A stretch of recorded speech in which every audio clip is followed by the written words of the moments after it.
This winter, South Korea has seen unprecedented levels of fine dust pollution, some of it blown over from China, some of it produced here.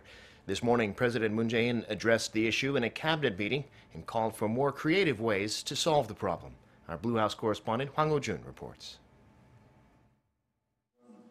According to the South Korean president, desperate times call for desperate measures.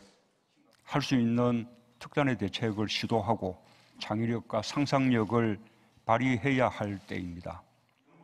President Moon Jae-in was speaking in his regular cabinet meeting on Tuesday, where he urged the government to recognize and respond to the fine dust problem as it would a disaster like an extreme cold spell or heat wave.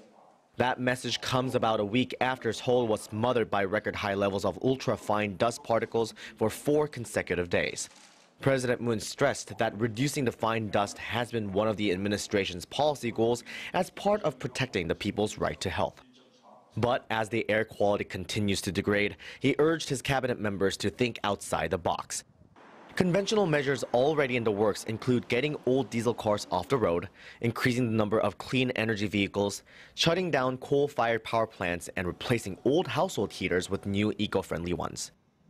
But President Moon also called for the development of new technologies to fight the dust, including but not limited to artificially induced rain, high-pressure spraying, and dust collectors.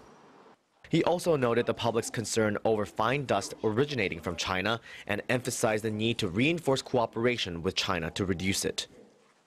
미세먼지 조기 경보 체계 공동 구축 방안에 대해서도 외교적인 노력을 기울여 주기 바랍니다.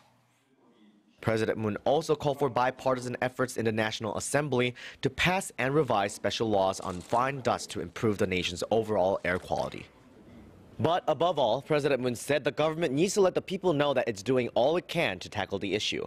He referred to the planned launch next month of a special committee on fine dust control, jointly organized by the government and civilians, and said he hoped it will serve as a pan-government control tower that will reinforce communication with the people. Hwang Hojun, Arirang News.